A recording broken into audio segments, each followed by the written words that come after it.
Hello everybody, Good Review Surplus here, and today I want to show you all my World War I German bayonet, which I picked up at Show of Shows. As I mentioned before, I got this at Show of Shows. It was actually supposed to be the video last weekend, but it happened to get pushed back due to me getting my World War I Austrian grenade in, which I thought was a little bit more of an interesting item.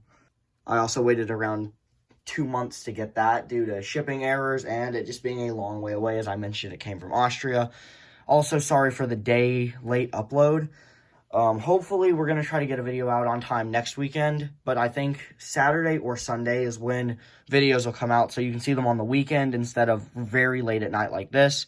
But hopefully I'm aiming for Saturday now, as I mentioned on my community post. If you didn't see that, I sometimes will start posting on the community tab. But anyway, let's look at this bayonet, and I'll talk a little bit more at the end.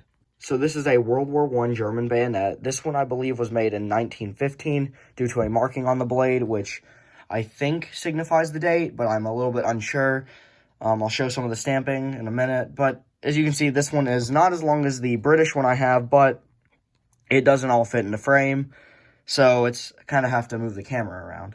Starting off with the sheath, it has no paint on it. Most of the paint on the ones that I saw was very worn down. See, there is a little bit of paint around this little bit right here, but that's about it, and that could just be corrosion, but I'm pretty sure that's some residue of paint.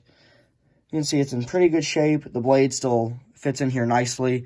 It is dented right there, which isn't too big of a deal, but other than that, the scabbard or the sheath is in pretty good shape for its age. It being 100 years old, I wasn't surprised that it didn't have all of its paint, and I got it for a good enough price where I didn't really mind.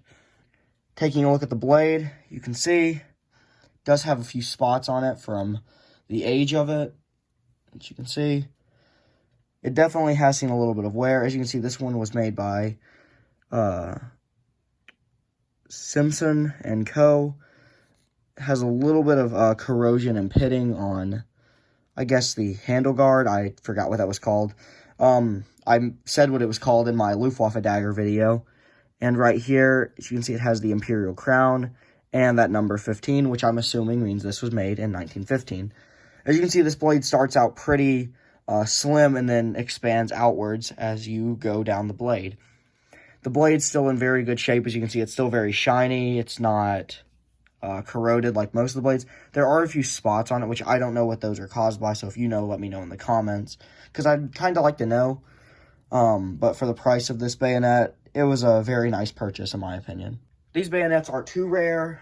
They're just a standard issue bayonet that was given out to all the German troops, or most of them, per se. But they are still pretty cool, interesting pieces of history, and I love World War I bayonets because they were a big part of trench warfare. Hopefully within this upcoming year, I can get a trench shovel to go with this, and hopefully I'll get a serrated one or a sawback bayonet, because a sawback bayonet would be very, very cool to have in my collection.